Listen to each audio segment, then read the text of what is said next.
Hey Curtis, how you going?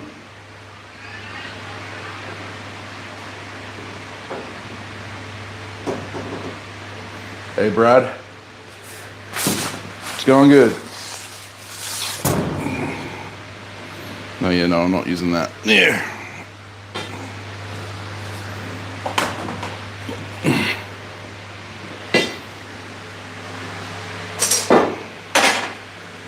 Have I seriously run out of 1/4 inch? No? Here it is. Okay.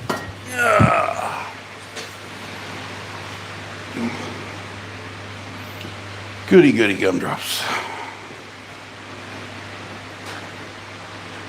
Bolster. Bolster is Bolster, but no integral today. Morning Wiley, morning Bryson, Bo, Ed, Aaron. Hey, back 40, how you go? Long time no see. Oh, jeez. Can't tell it's early in the morning, can you?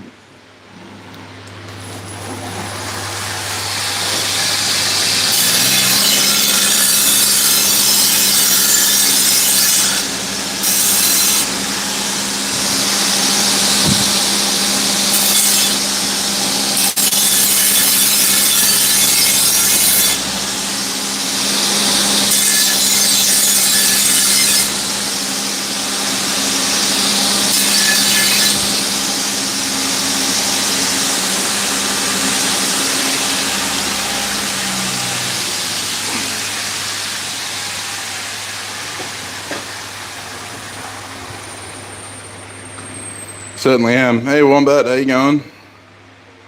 You sell good? Spiel good? Excellent. Morning, Ola.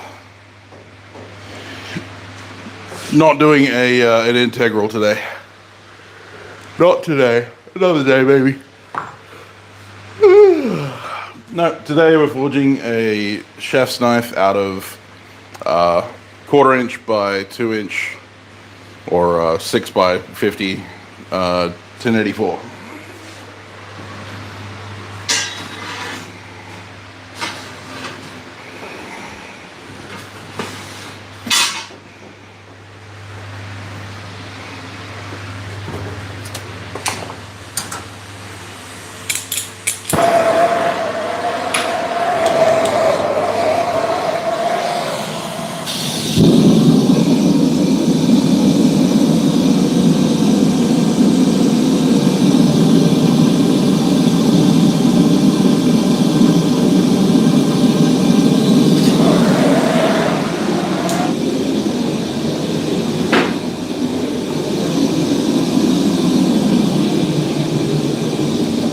My shop looks nice and clean at the moment.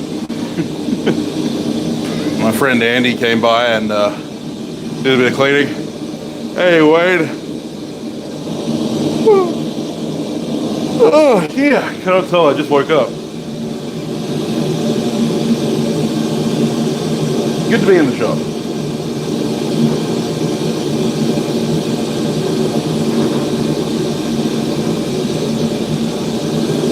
Well, it's 9 a.m. here. Well, whatever it is, past 9.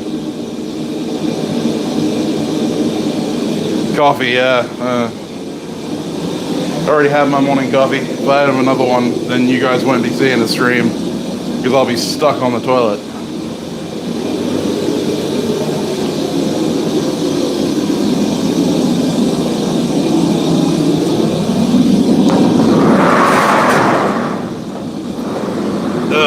Turn the light on. That big ball of light in the sky.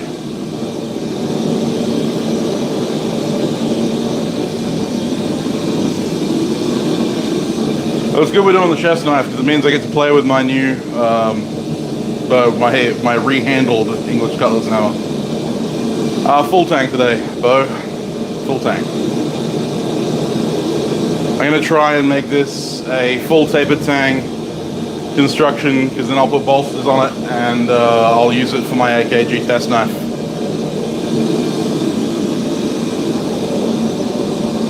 Hey Joel, how you going?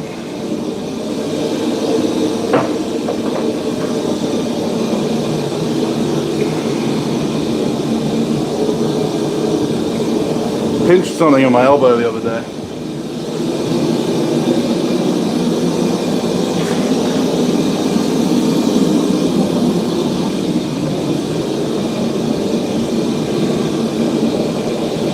Yeah, we'll see. I mean, it'll depend on how the forging goes as to whether or not I use it for one of my AKG test knives. So that is the goal.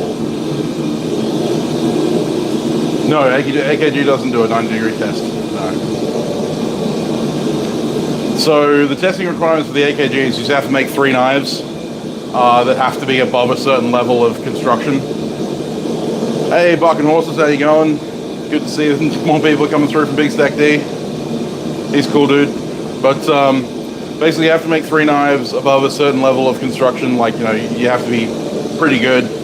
And one of the knives, the only stipulation is one of the knives has to have peen bolsters and it has to have a fully tapered tang. Like a tapered full tang. So, that is the plan. Hey Chaz, how you going?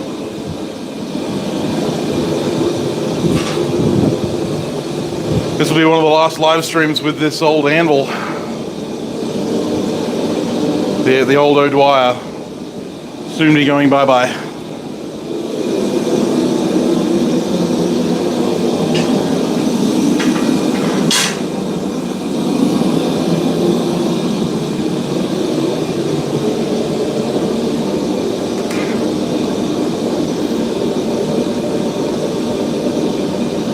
All yellow, indeed. All yellow is getting put down. So there are a number of ways you can do it, Bo. I just forge it flat and then grind it flat because you'll never get it truly flat out of the forge. Like you can get it close using something like a flatter or a set hammer, which is something I could use. But honestly, I forge it to as close to flat as I can with a hammer, and then I grind it flat. Hey, Buster Prepper, how are we going? I've got a new 80 kilo Beamish anvil on the way.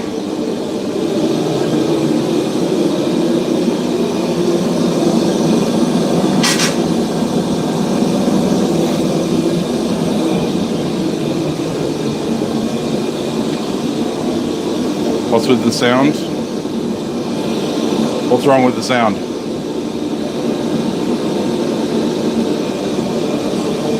Are you talking about the roar of the forge in the background, or is there something wrong with the microphone?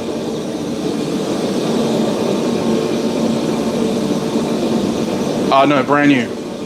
Brand new.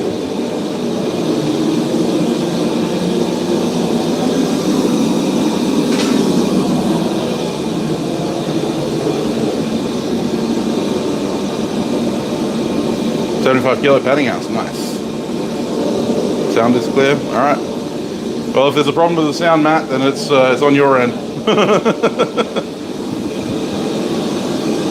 Yeah, so, hey, Bobby, how you going? I've got, an 80 kilo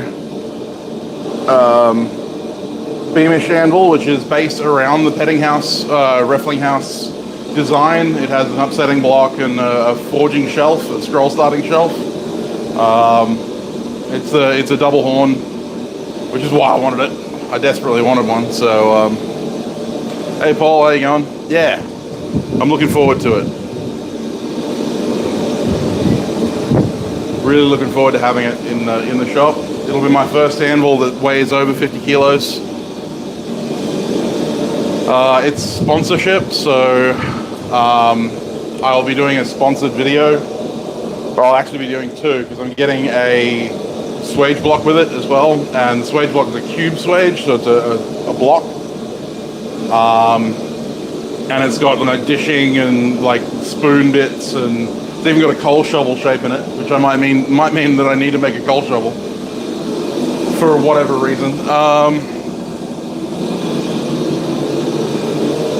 So yeah, it's a part of a sponsorship deal, so I'll be doing sponsored videos on reviewing them and showing you how I, kind of set it up. Hey Rodney, how you going? Hey Zach.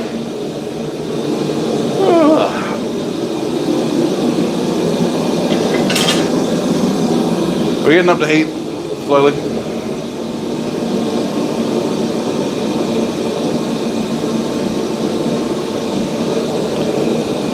Yeah, kilograms to is 2.2 kilos. So a 40 kilo anvil is 88 pounds. So mine's going to be like 170 something.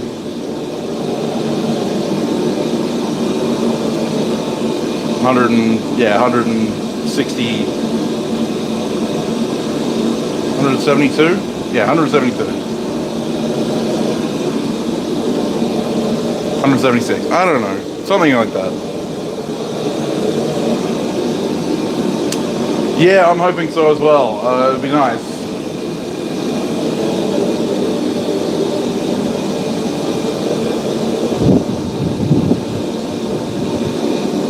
Could be better, but could be worse. Well, as long as it could be worse, then it, you know, you got to be look on the positive. Got your stickers, excellent. Good to hear.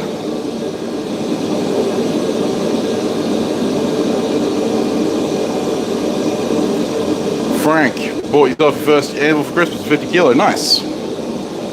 Well, I mean this old wire is only a 40, little 40 kilo.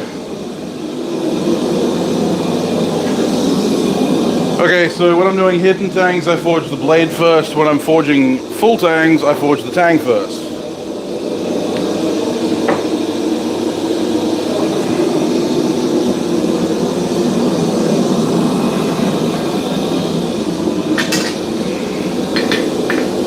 I'm going to select about 2 inches of material because this is going to extend out.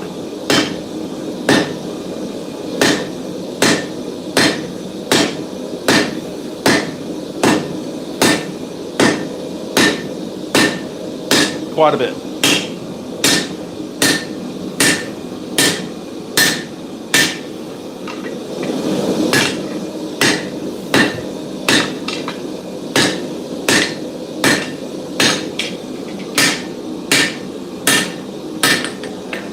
Hopefully you can see I've started the notch out.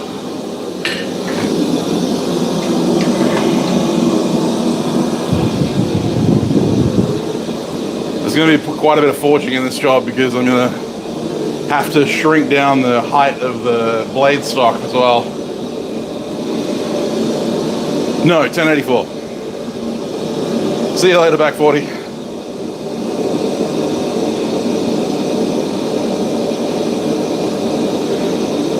Yeah, 1084. Nutcracker turned out well. Did really well. It's not too bad today. It's going to get up to about 35 degrees. At the moment, it's about 30. It's getting warm. We'll see how we go.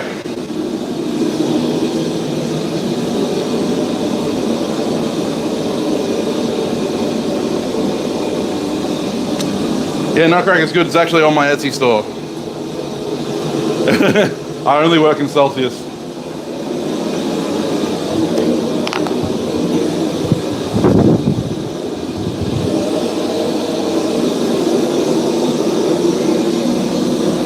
Fahrenheit was worked out by a dude throwing darts at a bunch of numbers. Inch of snow on the ground. Yeah, all right.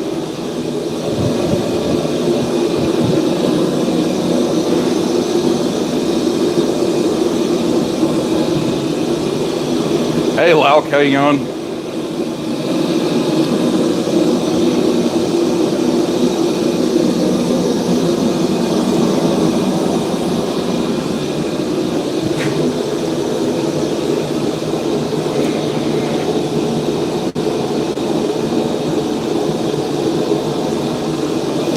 Everywhere is Celsius except America.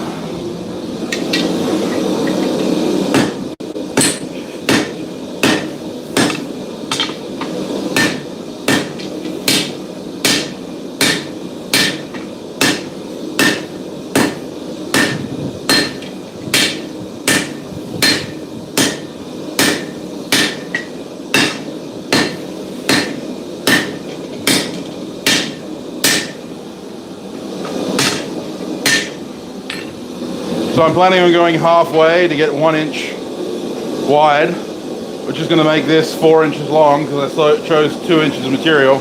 But then I'm also going to taper it, so it's going to end up more like 5 inches. Doesn't look like it right now, but it will.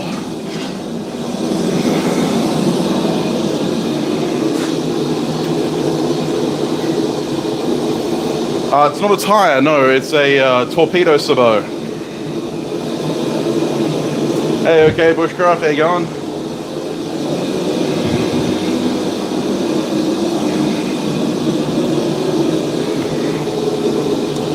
Yeah, it's a naval torpedo sabot. And I've got to get a new one because I tore that one.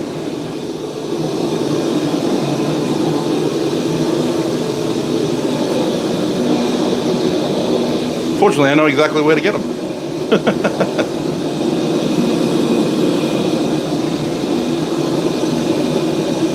I am in the postbox forge this morning. The little one. The thing with this one is that it throws out a hell of a lot of heat. Like this one compared to that one, the amount of heat that thing throws out is crazy, and it's also not as fuel efficient. Mainly because I have a big burner in there, and I also haven't swapped out the jets yet. So the jet on that thing's 1.5 mil, which is about like 65 thousandths of an inch, which is quite a large orifice for a burner, for a Venturi burner especially. So even running at about 4 or 5 psi, I'm probably only getting about 5 to 6 hours of runtime out of the bottle. So I only use that when I really need to heat up big pieces of material. Otherwise I use the little post box. I get about 16 to 18 hours. How is what not melting? The steel? Yeah.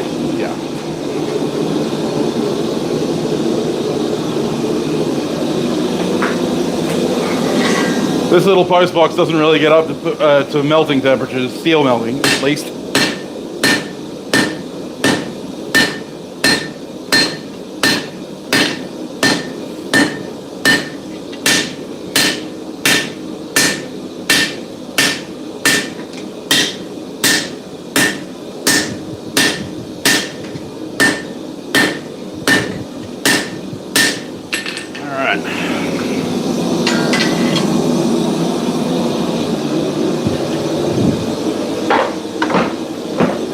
Swap out a bit of a heavier moving hammer. I have not tried a ribbon burner yet, mainly because I don't want to make a blown, mainly because I don't want to make a forced air burner. The forge? How does the forge not melt? Well, I mean, it's a forge. It's not meant to melt.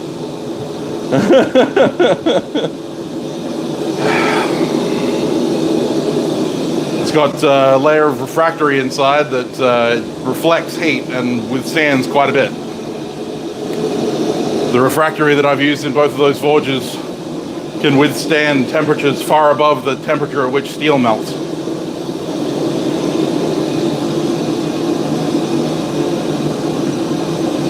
Yeah, exactly. So you're running very, very small orifice, which is good. Well, the refractory is on the inside of the shell. Like the steel on the outside is just there to hold the refractory in place.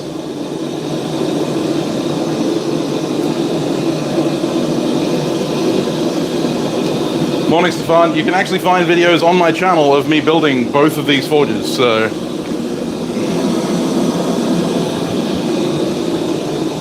Yeah, it's black magic, that's it. It's alchemy. I just cast a spell on it and it doesn't melt. Even though the frame is steel, the forge doesn't get up to steel melting temperatures, so even if it wasn't coated in a refractory, it still wouldn't melt. It would just get hot. Actually, it wouldn't get as hot because there wouldn't be any refractory in there to stop it. Well, I mean, it's really hard to see from that distance, but you can actually see in the doorway that slightly less hot bit there. That's the layer of refractory cement.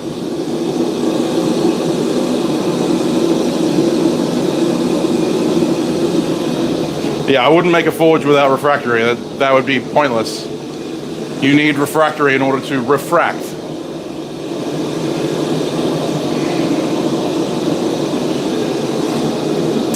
Yeah, you need the refractory to refract the heat.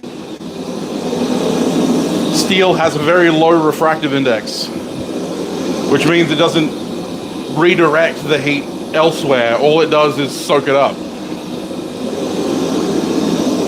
Refractory is not about just withstanding the heat, it's about reflecting the heat. It's about refracting it into another direction.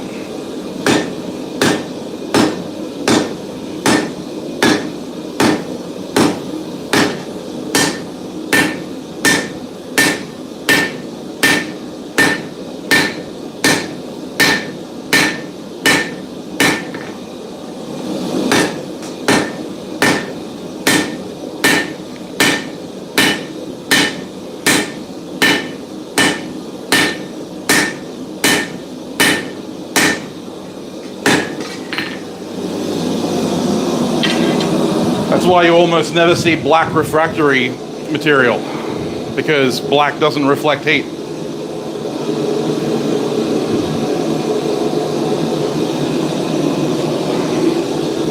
Episode 43. Ah, there you go.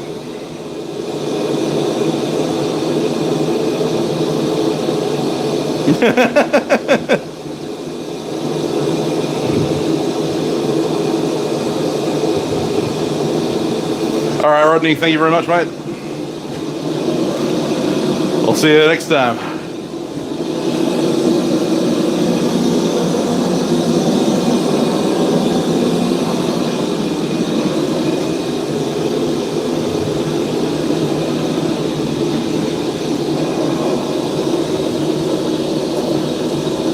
Yeah, well, refractory serves two purposes. The refractive material itself is there to withstand and reflect heat, whereas the insulative qualities of it is not so much about the refractive material, it's about the air that it holds, which is why normally the better the the more thermally efficient the refractory, the lighter it is. So when you start talking about like isowool and like K26 fire bricks and stuff like that, they tend to be very porous, very light. And that's because air is the best insulator. And all you need is a material that can withstand the heat to be in the way. 1084 is a fantastic steel for beginner knife makers and experienced knife makers altogether, mainly because it's incredibly easy to heat treat. Like, it is very forgiving. It's just on the hyper side of the eutectic, but it's got enough alloy content that it doesn't really affect it too much, so therefore you can heat treat it in a relatively simple setup and get really good results. The other reason I use it is because it's plentifully available, and it's also easy to forge. Hey Floyd, how you going? Oh, that's awesome, Stefan. I want some. Hey Metal Man, how you going?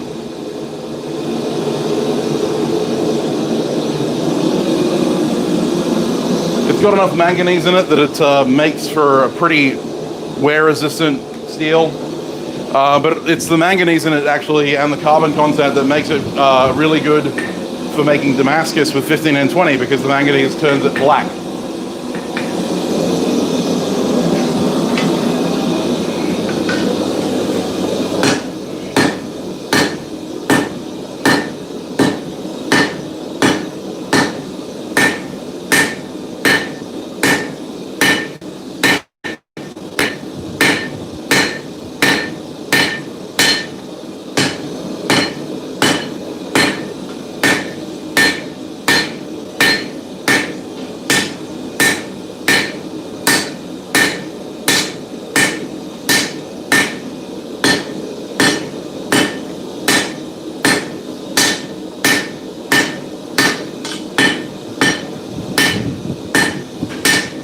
So we're already almost at 4 inches of steel from that 2-inch section.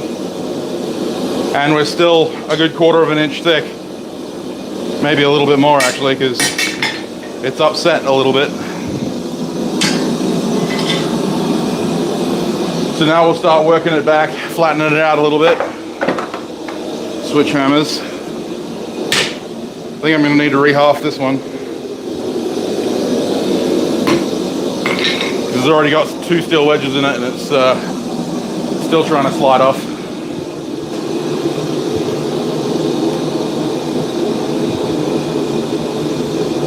Hey Dana, how you going?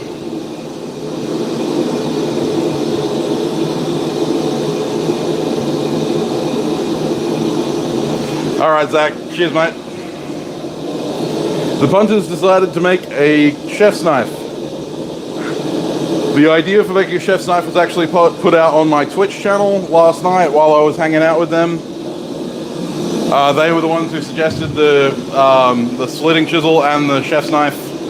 And so basically I decided I couldn't decide between them myself, so I put it out there for everyone to decide on, and then obviously I gave the option of the chat deciding something else entirely, but no one really wanted the chat to decide, so you guys got stuck with me forging a chef's knife. I'm going to be back quickly, I'm just going to go get my Ventolin.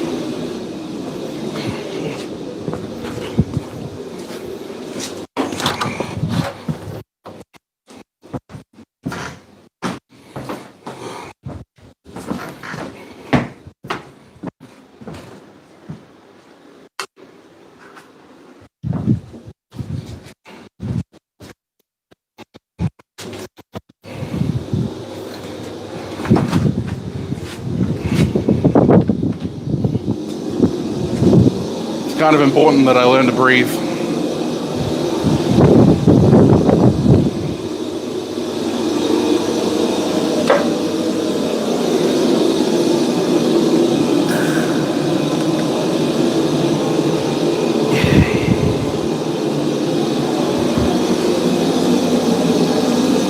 Yeah, so we're making a full tang 1084 chef's knife. I'm pretty much using the very wrong size of stock for this.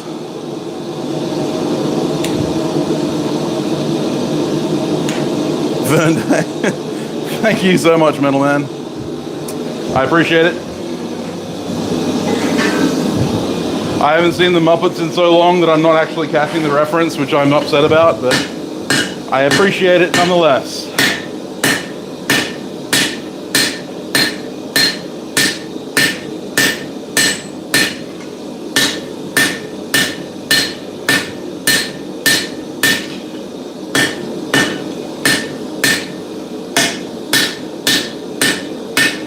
So just concentrating on this transition point here, getting that to an even thickness, because I can take care of the rest later. I need care in this area, because this is where all of this is my reference point for all my thicknesses. So if you haven't got your transition point to the right thickness, then your references are going to be off. See you later, Dana. Thank you very much for dropping in.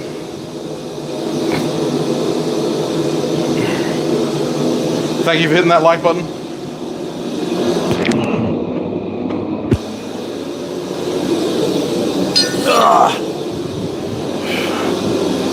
There's your one of your hammer eye drifts, Stefan.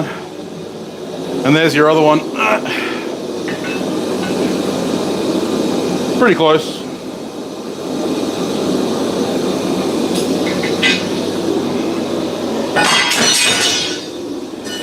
Still got to grind them.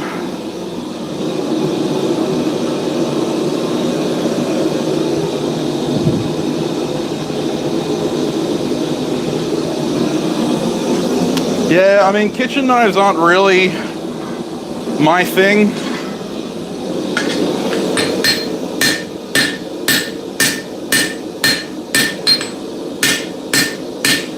I'm a hunting / fighting knife kind of Bladesmith, but I've made a few chef's knives over my time.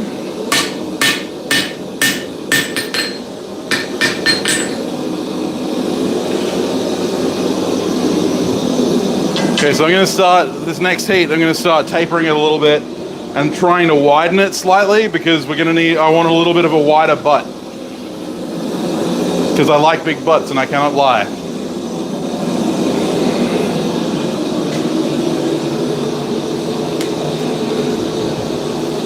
Yeah, it might be handy to have a proper chef knife. Yeah, that'd be nice. Wondering why it was a little bit skew with.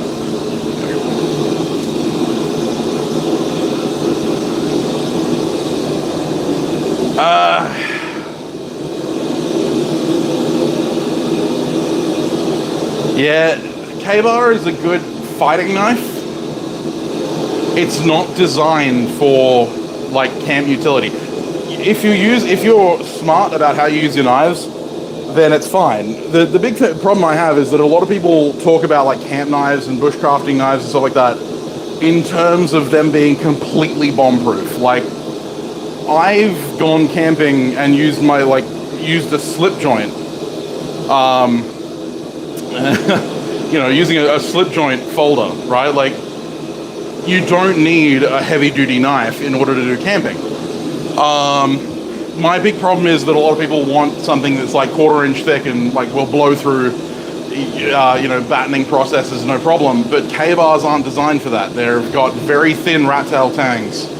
Even the originals have very thin rat tail tangs because they were mass produced as fighting knives. They weren't really survival knives. Their main use in the war was as combat knives.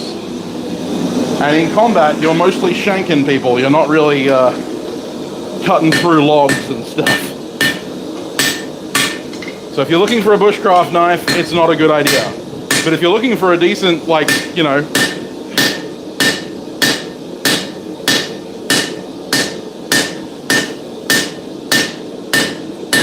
if you're looking for a decent fighter,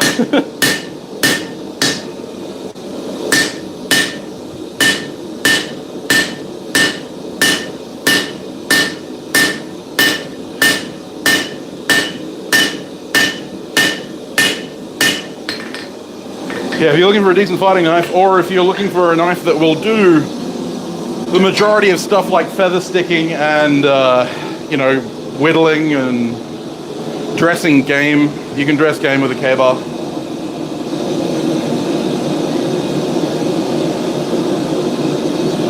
Yeah, I mean, I was obsessed with the K-bar when I was a kid because that was the most awesome looking knife out there, as far as I was concerned. But having done bushcraft for quite a few years now, every time I see someone bring a K-bar out to the bush, I cringe internally.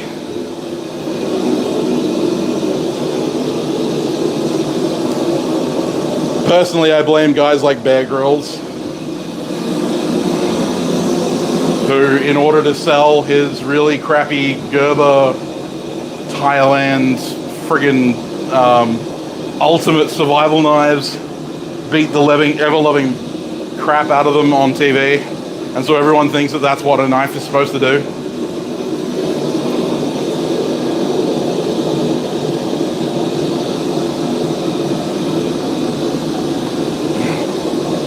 Yeah, exactly. Slashy stabby instead of choppy cutty. Exactly right. I've actually had to repair a couple of K-bars for people because they've bent the tang. Because the stacked leather isn't rigid. It bends. So if you're, you know, like one of them was actually trying to beat it through a log, and what was happening is as he was putting the downward pressure on here, he was also putting the downward pressure on the handle, and it bent. All right, Buck. Cheers, mate. Yeah, Moras are great. I've actually got here a World War II vintage, Vietnam War era vintage knife that I'm currently working on a repair for. And it is very much in that K-bar shape. And this is way sturdier than standard K-bars. Like, K-bars have a shoulder here, and then it's literally a round rod all the way down to the butt cap. In this case, this is an Australian Army field survival knife, and it comes with these little spacers which I've I put this on the back burner for a number of months, so I've got to come back to it. But yeah, it's like that. And this was actually given as a survival knife, but again, it's more of a fighter than a survival knife. But even then, it's a really small fighter. Like, you know, it's not very big.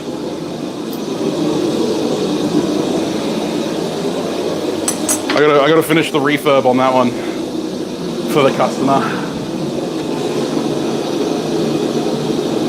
No worries, Buck. Thanks for hanging out, man.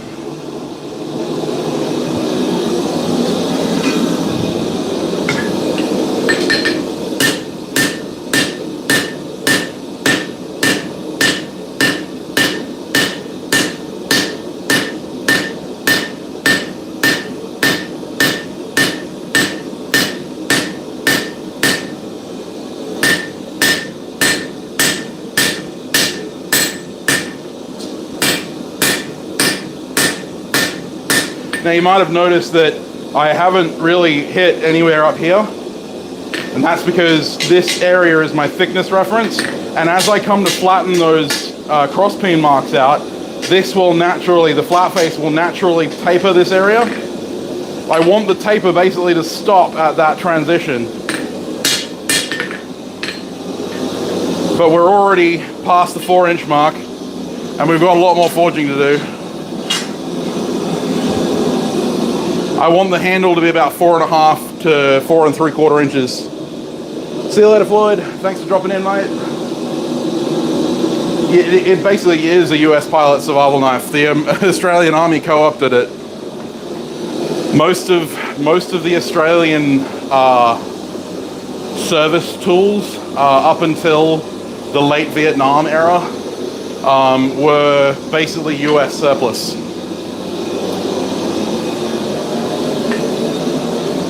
And that's thanks to the trade agreement that happened after Japan bombed Pearl Harbor in 1941. And then the English basically left us to fend for ourselves in Singapore, and we decided we needed a new alloy to help us fight the Japanese because, unfortunately, England had its own problems.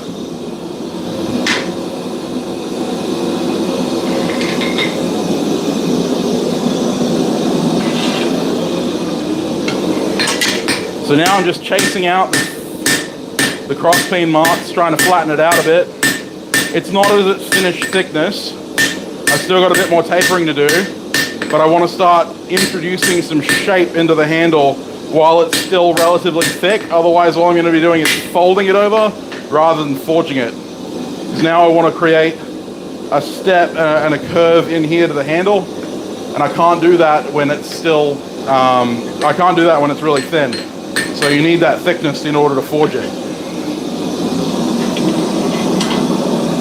It needs to be thick with 2 C's.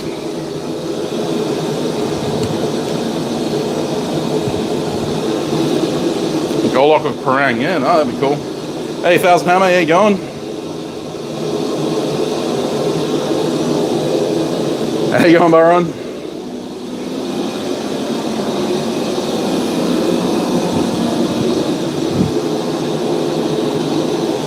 I just got the shark from Toy Story in my head now. Oh, and Woody! Howdy, howdy, howdy!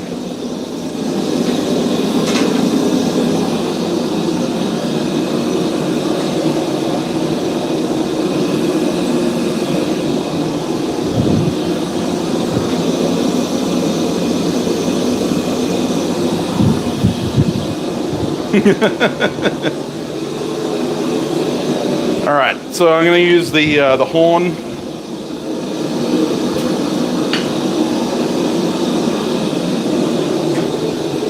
Would it be a good idea to leave the tang a little thicker? So it depends on what you're talking about. Like if you're talking about during the forging, then yeah. But when it comes to finishing, you can forge it as thin as you like, because as long as you can flatten out the edges of the tang, like the area where it's going to be in contact with the scales, then you should be fine. Until it's pretty. Yeah, right. Okay.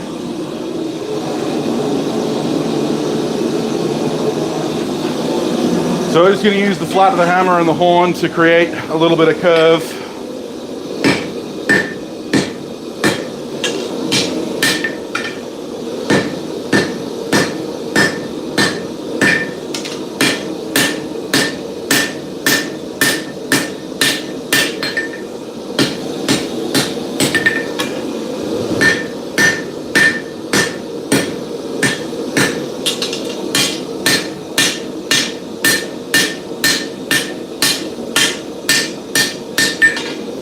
have to be a lot.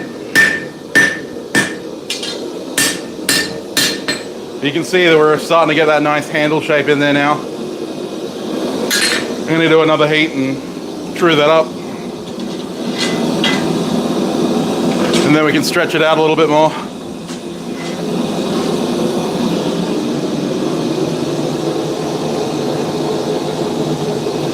It doesn't take much. Too blessed to be stressed. Fair enough.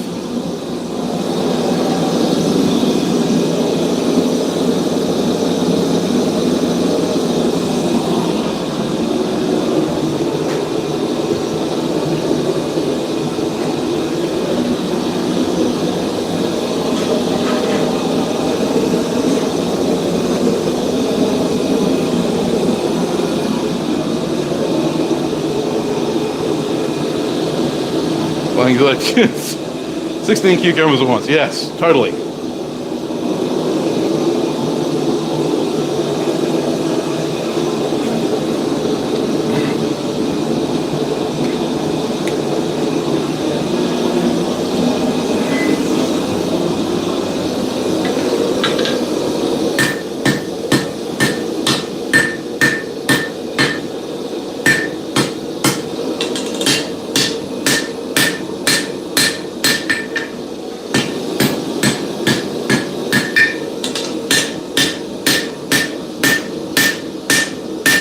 Now, this is kind of completely up to you as far as what kind of shape you want for your handle. Whether you want like a really aggressive shape or a little bit less aggressive. I don't like too aggressive on chef's knives, but I like a little bit of contouring going on. Paste to try and keep everything even at this stage. I'm pretty happy with that. I'm pretty happy with that shape. So right now it's just a really, really long bar with a handle on it. Hey, Alex.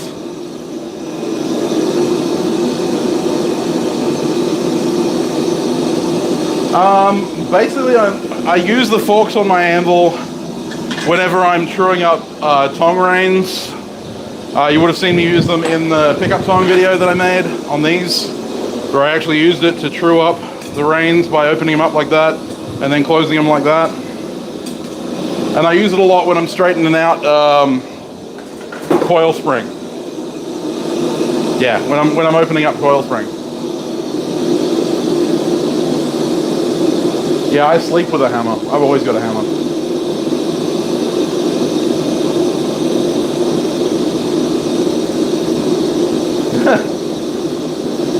I appreciate that, Wiley. Yeah, so this anvil is going bye-bye very soon. Going to a good home somewhere in WA. Unless someone wants to pay the freight. To have it somewhere else. But I've got a new anvil coming. Alright, we're going to start drawing it out a little bit more.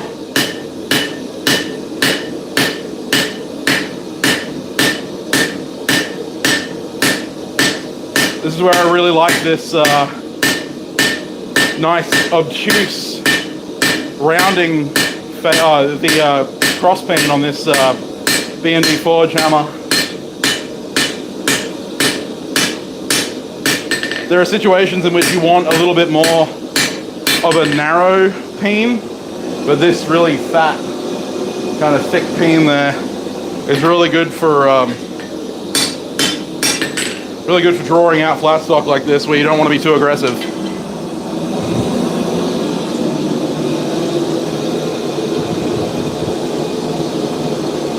Wait, am I being blessed with a Ben Toombs? Hey Ben, how you going? Don't we all, Alex? Don't we all?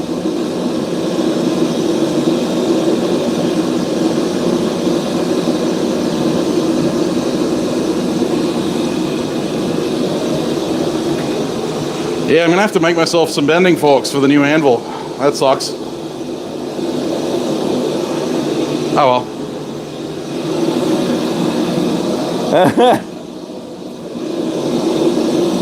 Don't bring too much attention to it, Ben. I might take it back. I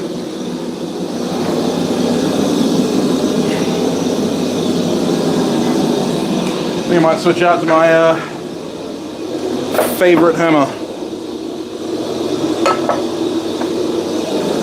All of my hammers have a good place, a special place in my heart, but you know.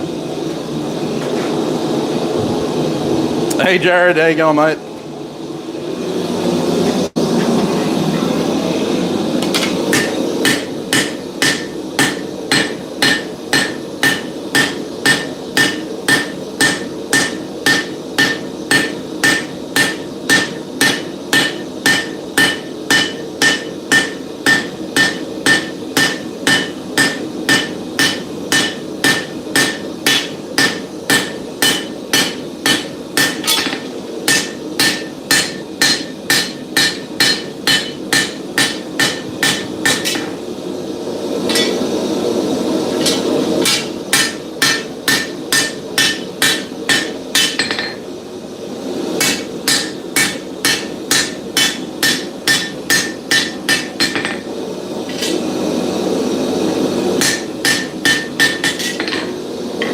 Got to be cognizant of the fact that you can always grind it back a little bit, but you can't really add more metal with the grinder.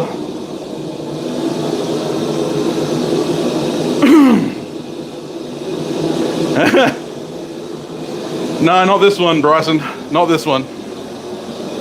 But there will be one soon with a frog on the side.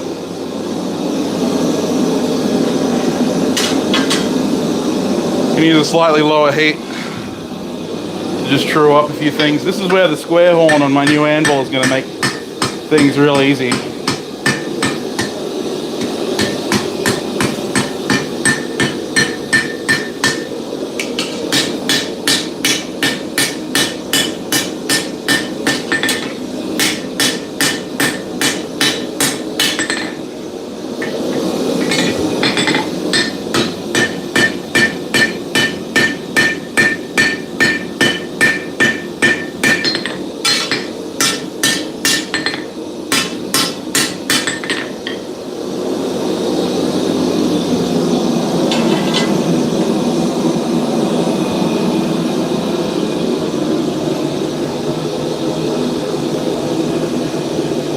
The national bird. Actually, the national bird's the emu.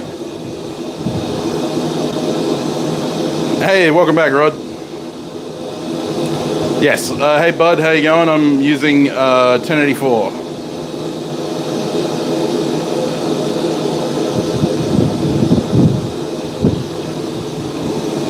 Hey, Eric. How you going?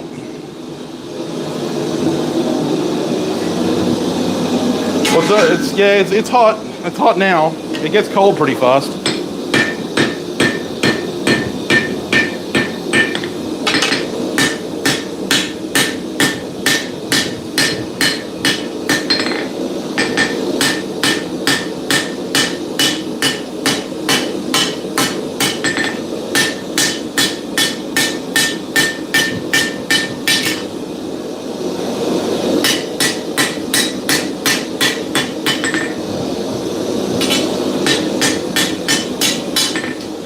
So now we're at that 4 3/4-ish, maybe 4 1/2.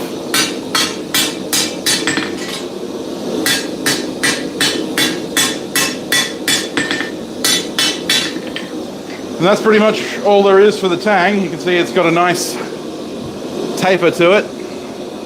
Hopefully you can see that it's got a nice taper to it. Got a good shape.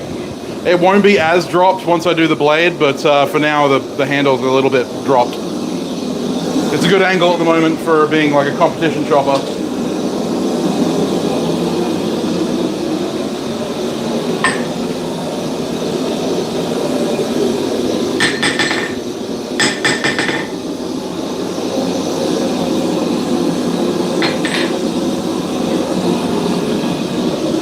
Hey, Caitlin's here.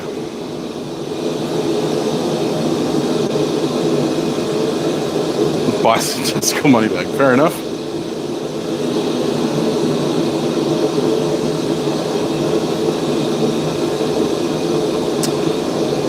So this is 6 by 50, so 1/4 by 2. 1084? Yes, 1084.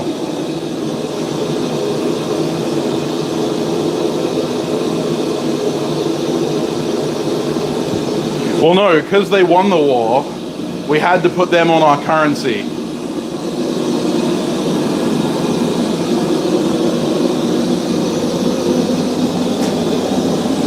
It was one of the stipulations of the war. Game night was cancelled. Well, I'll try not to be happy about that, but welcome back to the stream.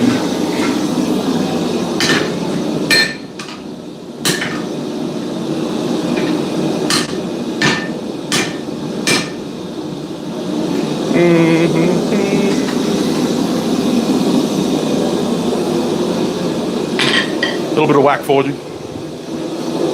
Kitchen knife did indeed win. The temperature is getting up to about 35 degrees Celsius. At the moment it's about 30, 31.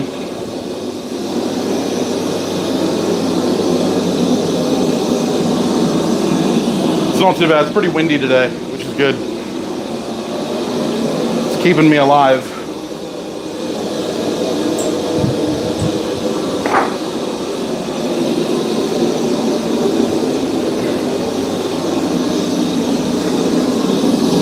Okay, so I don't need a 2.5 inch tall chef's knife, so I'm going to knock this down.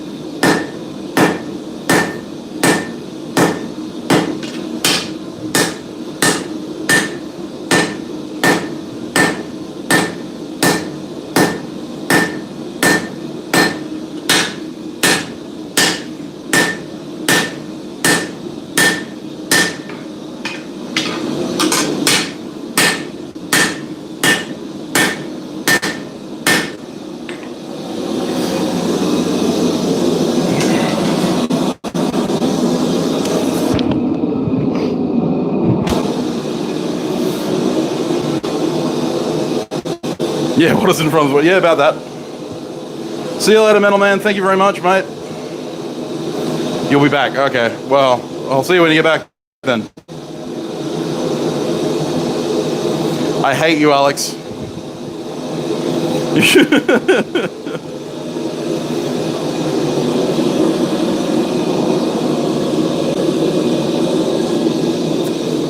Yes, I got myself a Savo for my spring.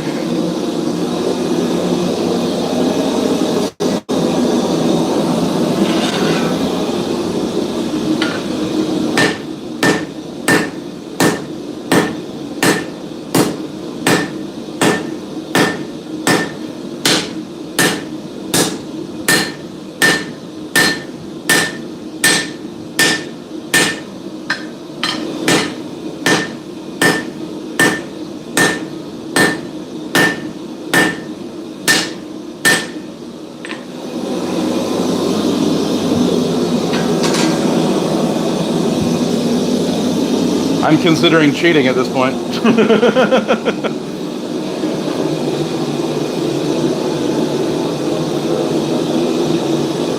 You don't really need a dog's head hammer that's 4 to 5 pounds. This thing's only 2 3/4, close to 3, and that's, you know, that's pretty good weight for me.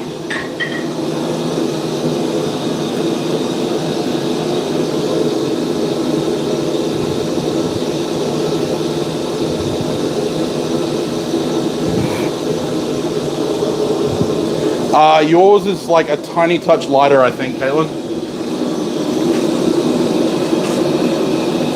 I'm just going to cheat quickly.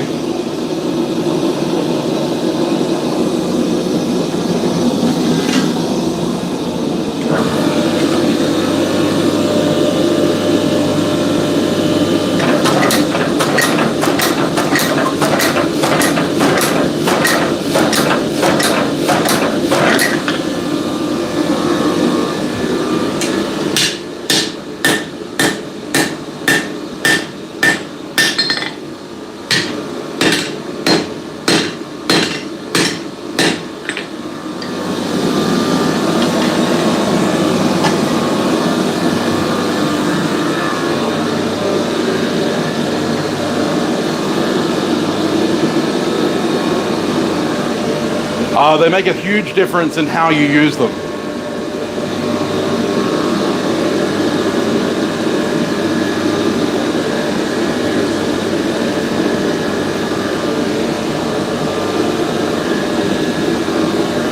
Yes, dog's heads. So the thing about dog's heads, you don't drive them to the work. You don't, like drive it all the way down. You're basically throwing it like a dart. So the weight does a lot more more weight from it than you end up needing. So yeah, it's all about personal taste. My recommendation for most hammers is about 2 to 2.5 pounds. So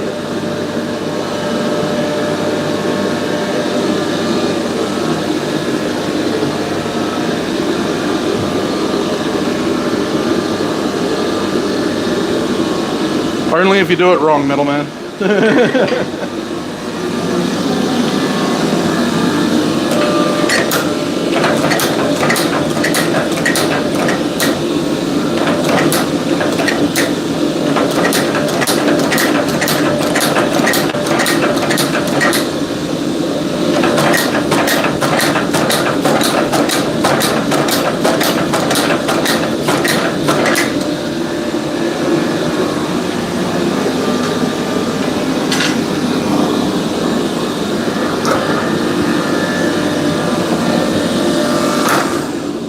Saved you about 5/8.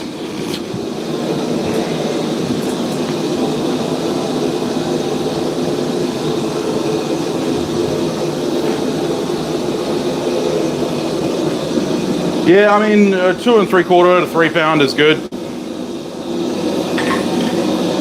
Hey Hans, how you going, man?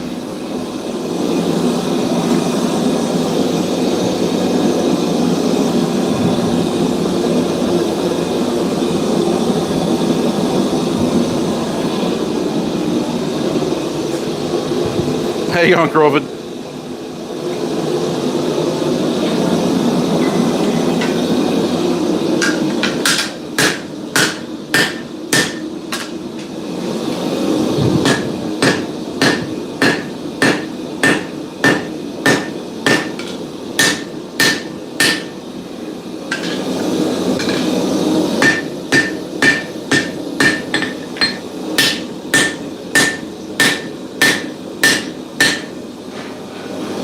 Alright. I'm about ready to cut that off.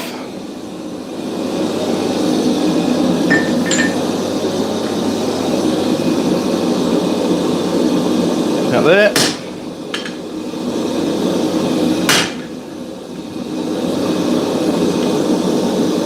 Give me a good mark to follow. Yep, there we go.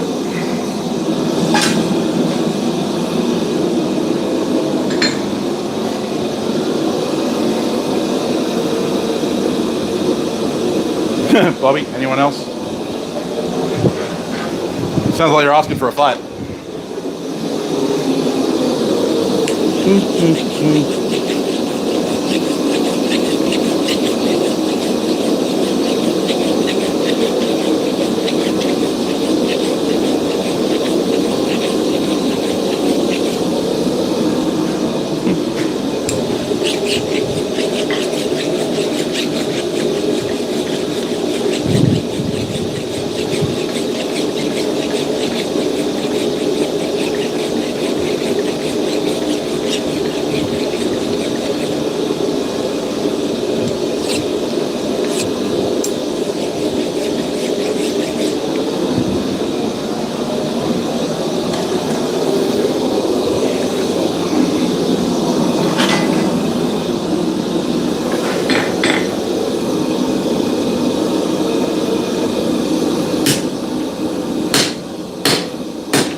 We're making a chef's knife, Hans.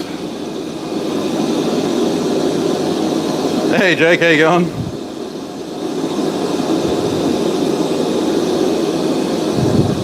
I do not have any dog's head hammers for sale right now.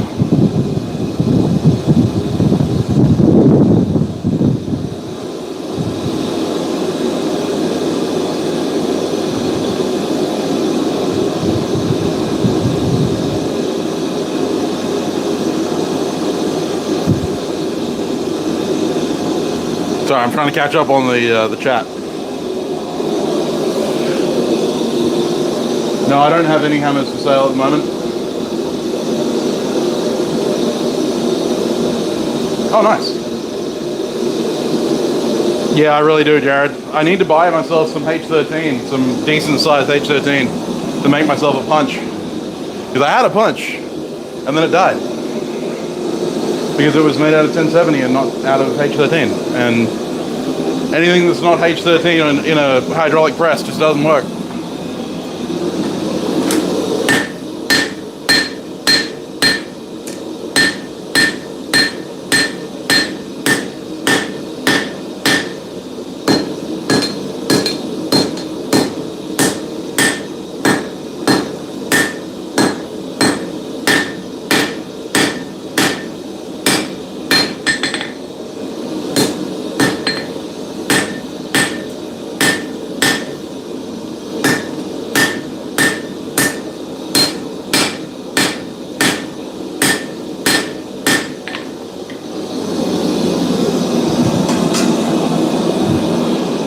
All about the preform.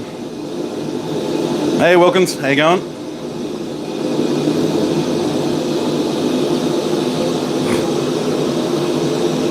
They will have the touch mark in it.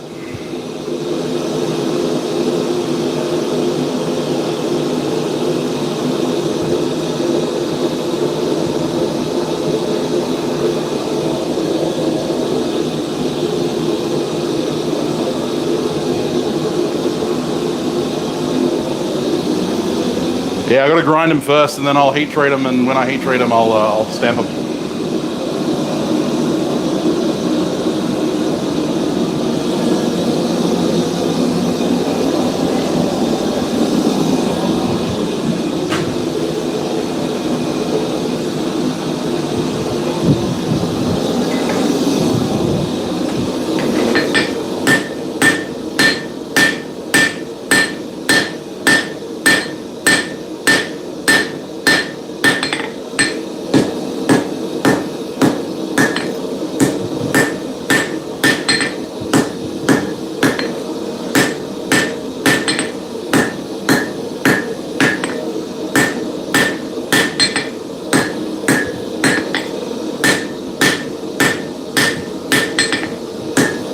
You got to be careful when chasing those hot cuts that you don't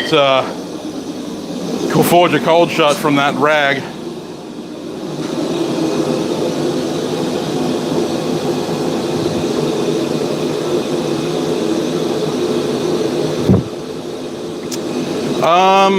So I don't buy. Hi, Green Beetle. How you doing, Steve? I don't buy a lot of my hammer stock. I actually get mine from a threading manufacturer who makes thread for the mine sites and stuff like that. He makes threaded rods, so they sell me, or I buy very small offcuts.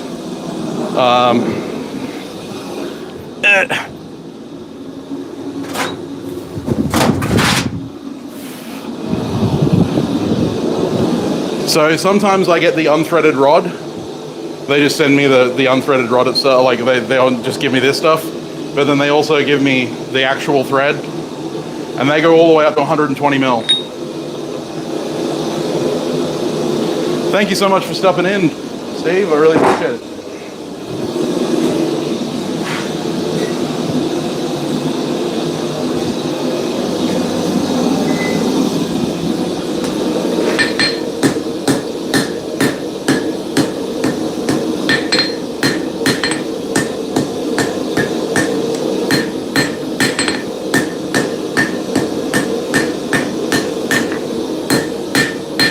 Bit of a split there that I'm going to have to grind out, but that's all right.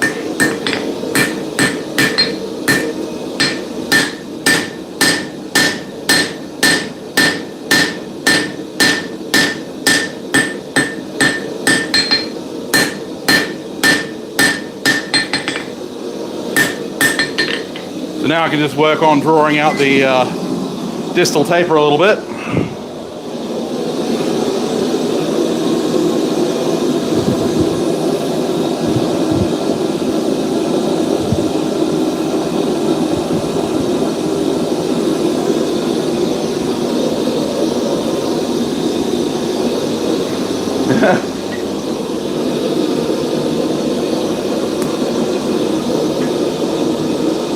W360, yeah, that'll be cool.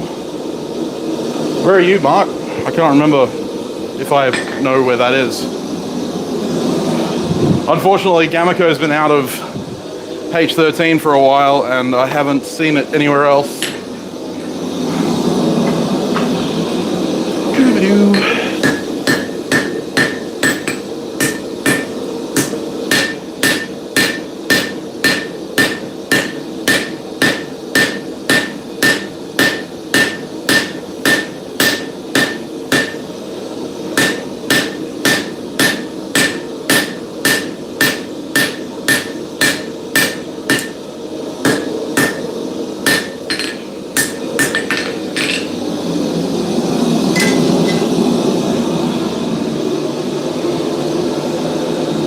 Oh, you're near Frio. All right, you're just down the road.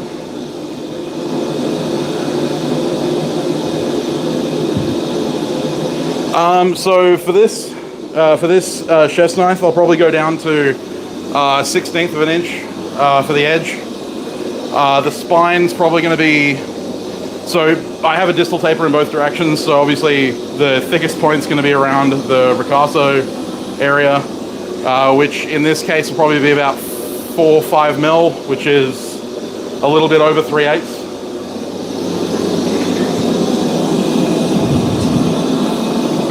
Not 3/8, sorry, a little over 1/8, like 3/16.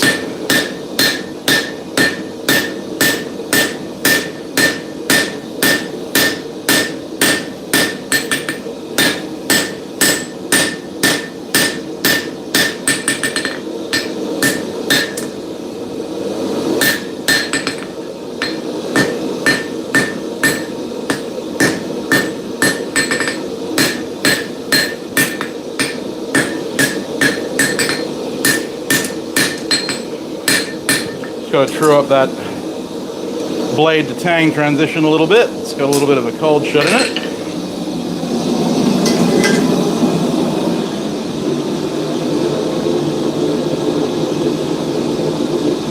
All right, see you later, Hans. Have a good one, mate.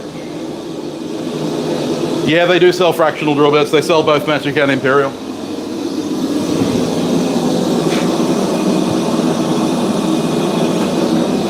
We're an English protectorate, of course they sell imperial.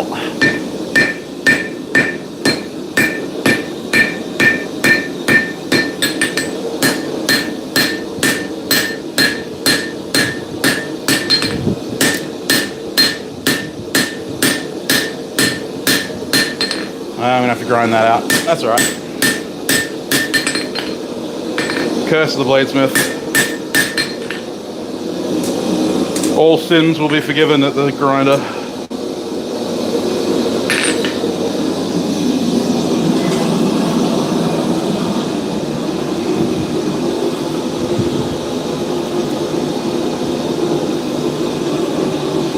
Deer are a lot easier to see in the snow, that's true.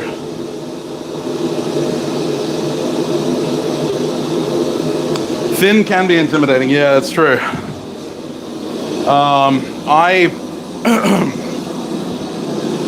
My favorite way of preventing thin stuff from warping is to basically go straight out of the quench between two 2x4s. Two 2x4s that I've made sure are relatively straight, and then I just clamp them together. So quench for 8 seconds, out straight between the 2x4s, clamp it together, and that normally keeps the majority of warps from from propagating. And I heat treat straight out of the forge. I don't actually grind it before I heat treat.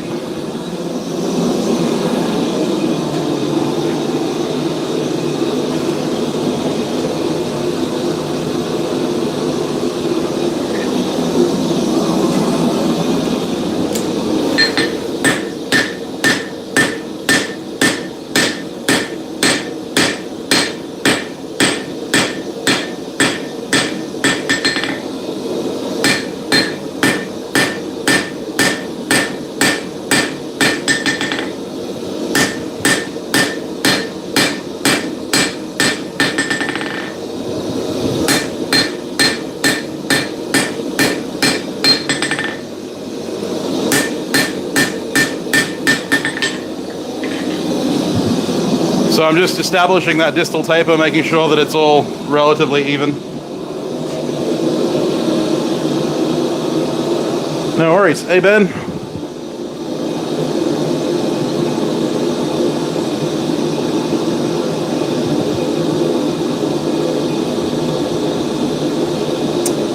Johnny, yeah, I'm planning on doing a video for it, mate. I'm actually going to be starting that this afternoon.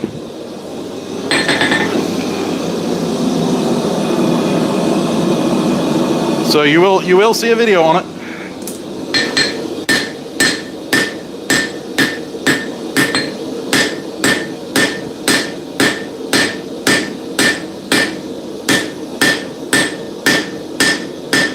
So I'm still not beveling at this stage. I'm just working down the distal taper. When it comes to forging really thin chef's knives, the preform is absolutely everything. If you don't get the preform right, then nothing will go right.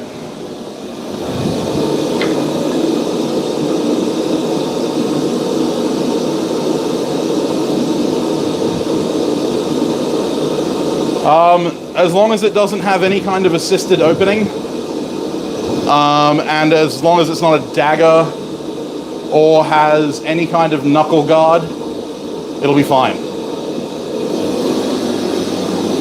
So yeah, no switch blades, no OTF blades, no M1 trench knives.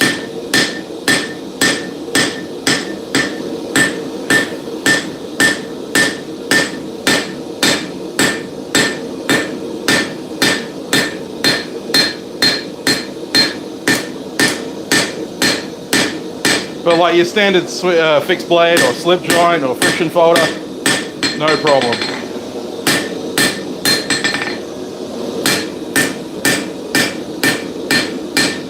Just going to refine that point shape a little bit more. So this is going to be like a Santoku-esque, small Santoku. Yeah, no knuckle knives.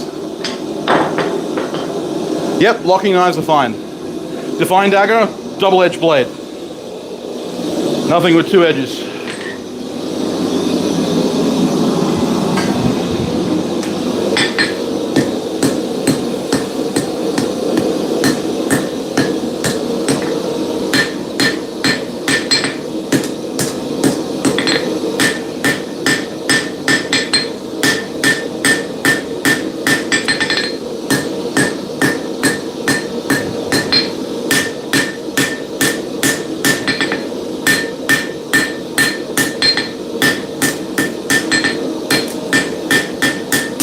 Alright, so you can see we've got a distal taper here and there. Nice fine distal taper. We're about a 1/16 of an inch at the tip, so the tip won't be moving.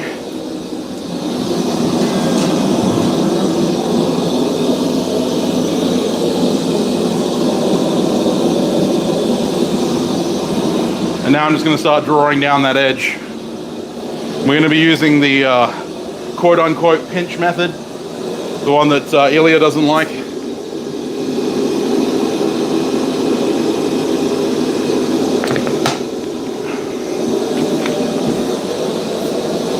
Some guys like Matt Parkinson and Nick Rossi, both inspirational guys, absolute legends in the forge, like to use a cross peen For this work, I tend to just use the edge of my hammer, and I'll just start high and come low. Pushing the metal down until we're about a 1/16 of an inch thick.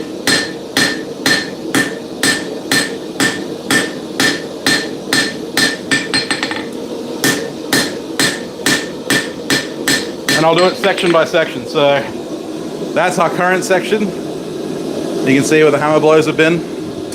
And you can see that we're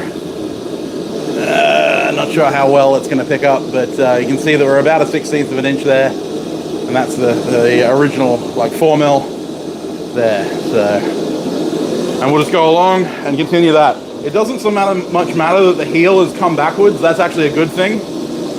Because we can actually grind our finger choil in there.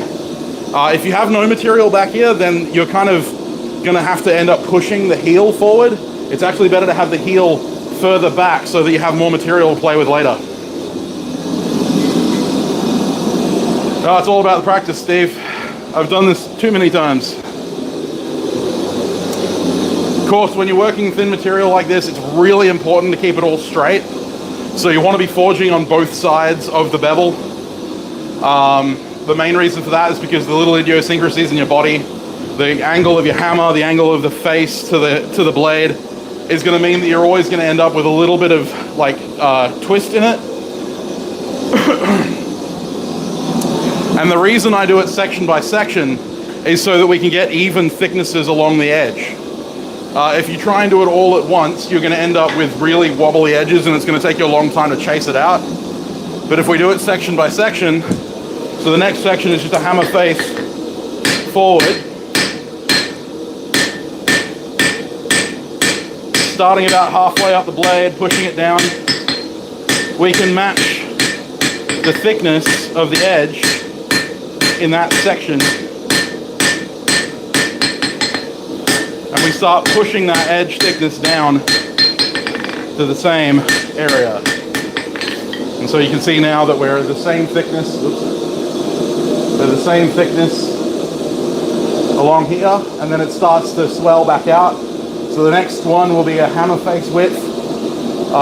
It'll be overlapping, so it'll be aiming at the ridge between where the flat is and where the bevel starts. So we're going to be aiming right there.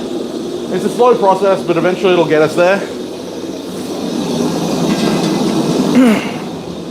And of course, the thinner the material gets, the faster it cools down, so we don't get as many hits in as we go. You can get away with doing some minor adjustment at a black heat, but if you try and forge that thin material at really low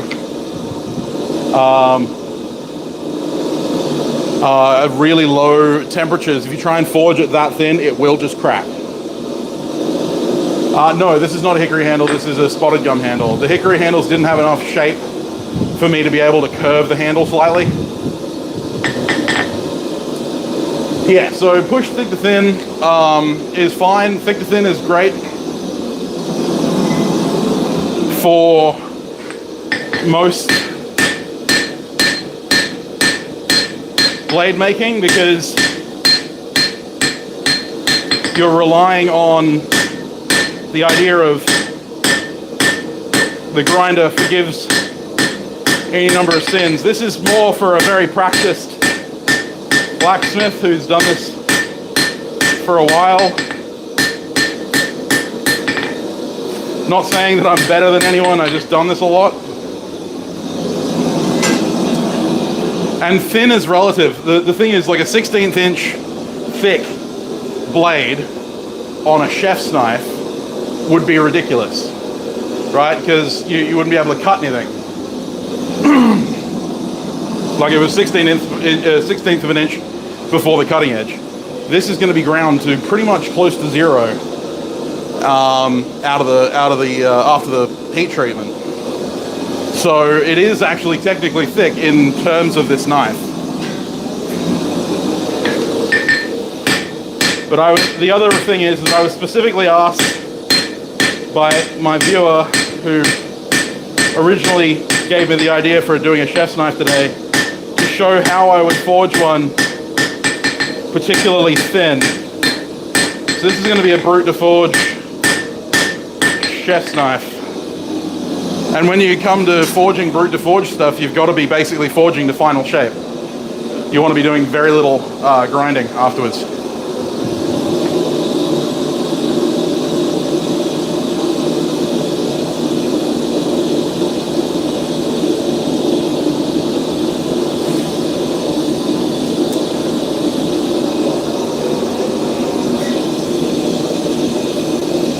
Do I plan on doing any cold forgings from start to finish? Not sure what you mean by cold forgings. And the reason you want to use the pinch method with this is because we're trying to gain width.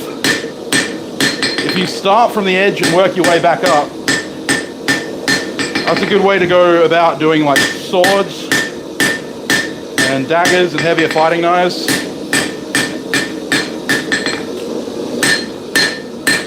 But much like when you're drawing out a piece of material, you work from thick to thin.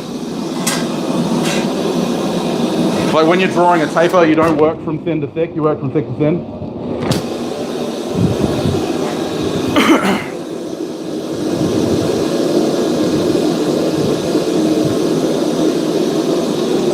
Yeah, well, I mean, and that's it. I started grinding on a 4x1220, I think it was.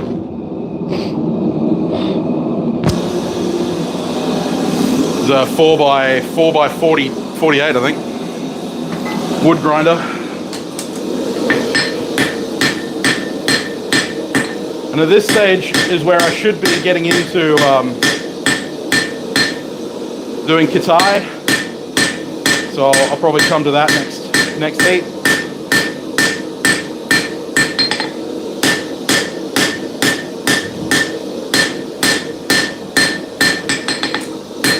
Yeah, I'll come back and do kitai on this because we're starting to get to the point where scale is going to be a problem. Unfortunately, some lazy bastard didn't fill his water tank, so I haven't got a lot. I don't really want to do this with my new hammer. Let's do it with this one.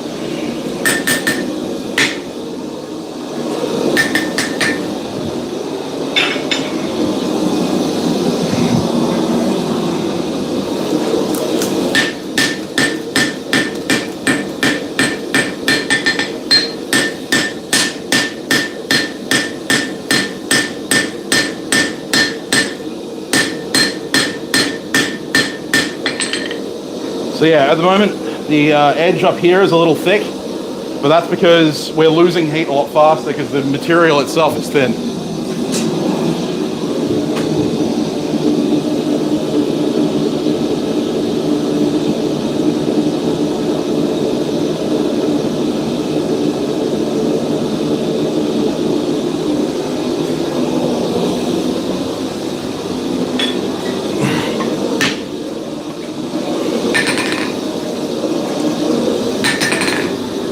I need to make myself a dipper. All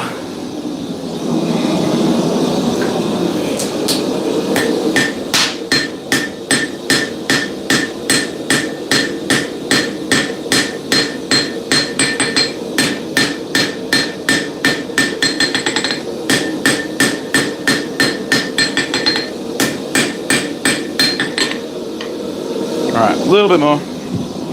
I might just straighten it out at this lower heat, or at this thickness, before I do my final passes. Because bevels make bananas. Yes, blasting off the scale, that's correct.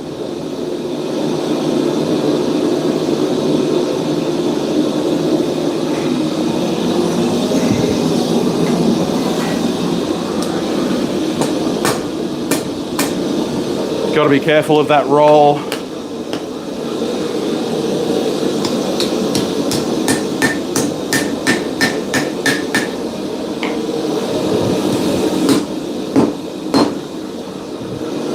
I don't mind if I like screw the edge at the moment. Still pretty all over the place. It does get pretty loud. It depends on the heat of the material and the size of the material and the amount of water trapped under the cavitation. I once made the mistake of having water on my anvil when I did a forge weld, and it went off like a gun. It was seriously loud. I had ringing in my ears for about 15 minutes after that.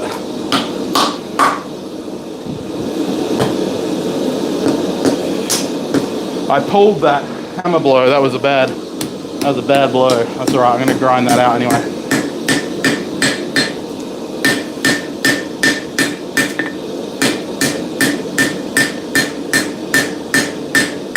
This is where my habit kind of caught up with me, because I'm so used to forging fighting knives and hunting knives that are quite a bit thicker, that normally I don't bother about pre-curving.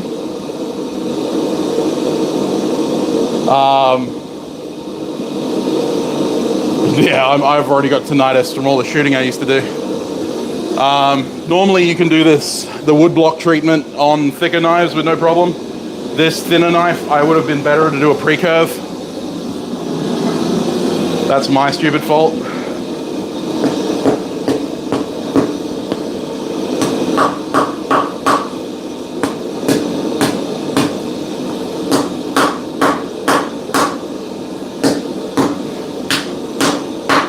Do as I say, not as I do, as always.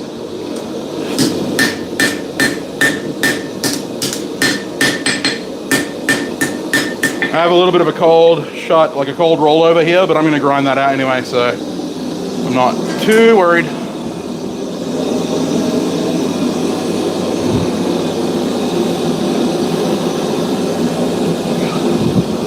I'm going to knock that tip down a little bit as well, because I want it to be more Santoku-esque in profile.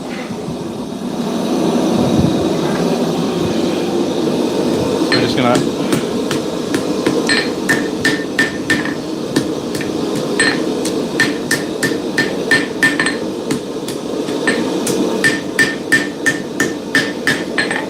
twisting doesn't hurt you, it just slows you down. As long as you don't fold anything over, you'll be fine.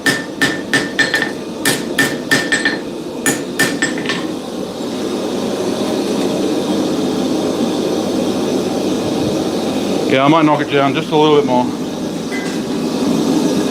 Now it's personal taste, you know, like what you want to see in the knife.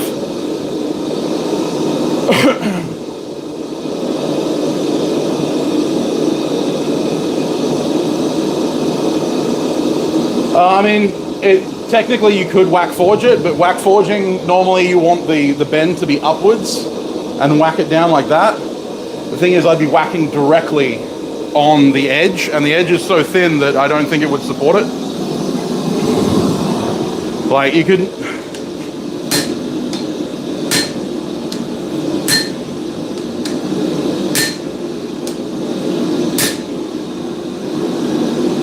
Yeah, it's not the greatest for that.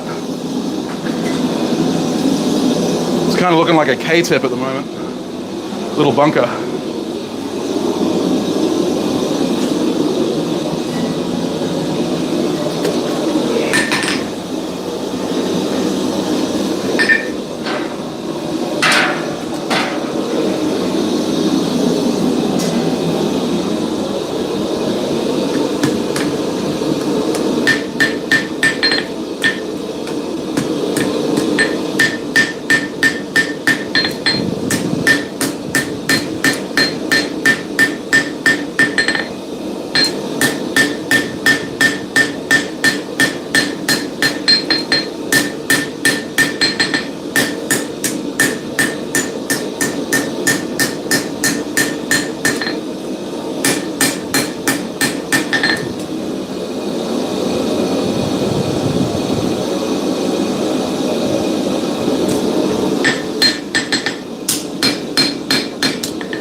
Just doing some minor adjustment at cold.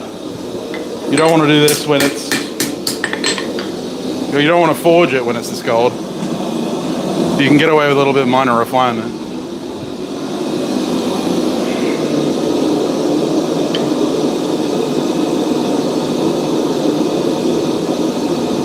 So we can have daggers. Hey Floyd, welcome back. You can have daggers in Australia. The thing is that you need a license to import them, and like importing them's the problem.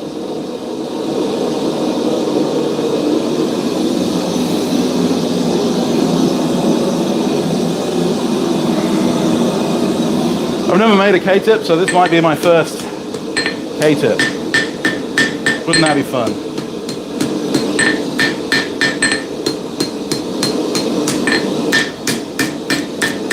Right. So now we're just going to use the final heat to start straightening.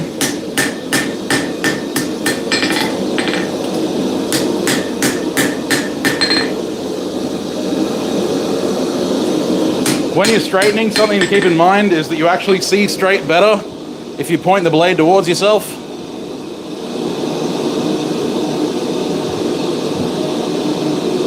Pointing the point away from you doesn't actually give you a good idea of straight. Like doing this, you get an okay idea of straight, but if you point the point towards you, you actually get a better reference. You just got to be careful about it, because obviously hot blade in your face.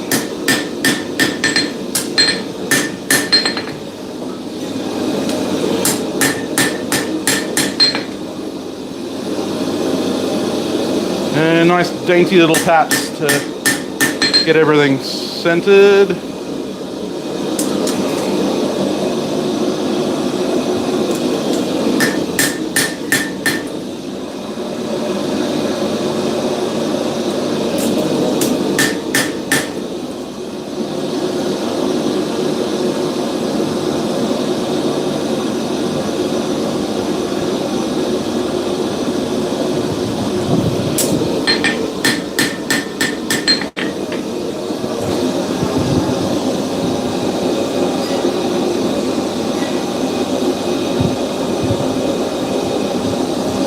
Very nice. All right, gonna flip it around, straighten out the tang, or drop it on the ground, either way.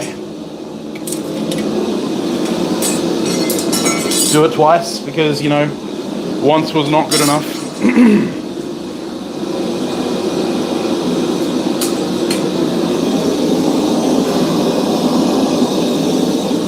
In this case, I don't want a lot of heat, I only want a little bit.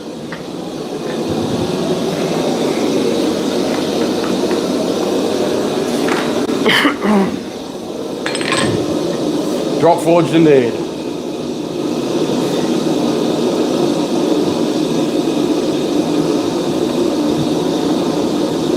Santoku is not a K-tip. No, that's correct.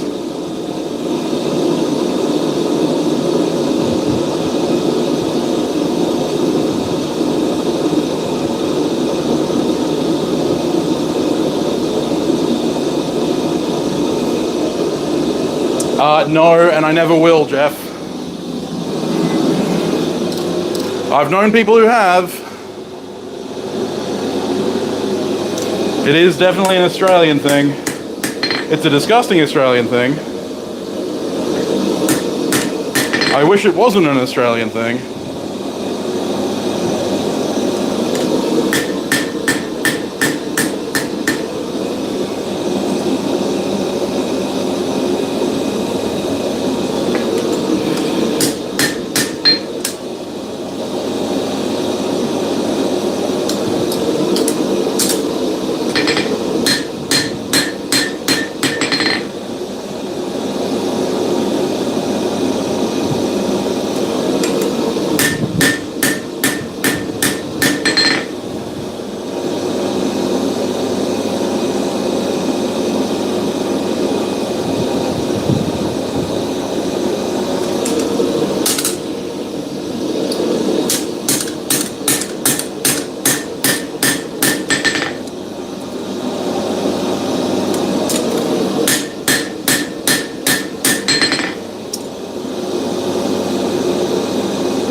I know this is the most thrilling part of bladesmithing. It's the constant tapper of straightening. It's great.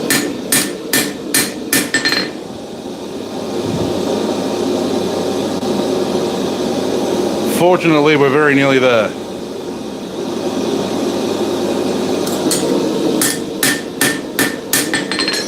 That'll do it. All right. Jeez, it's dropping everything. So that's the finished forged blade. Oh. That's the forged blade. Chef's knife, kind of K-tip Santoku shaped thing. We're a 16th thick at the edge.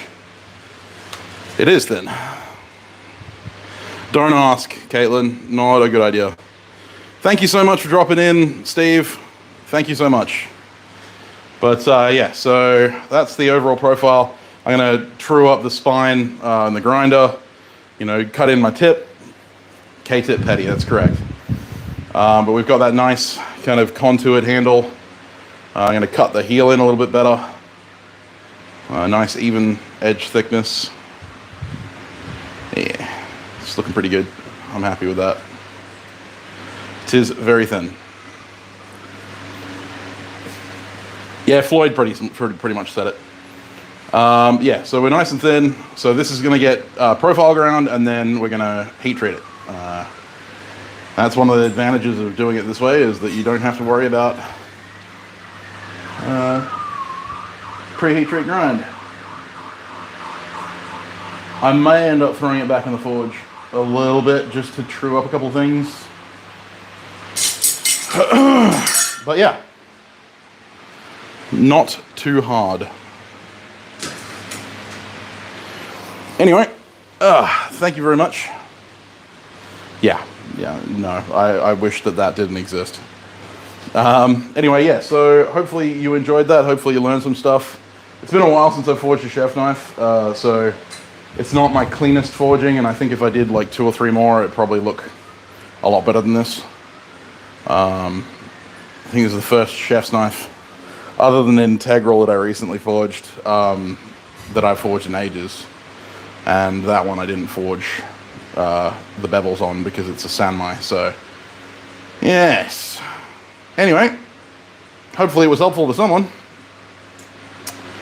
And yeah, I will be back on Wednesday, hopefully with another video.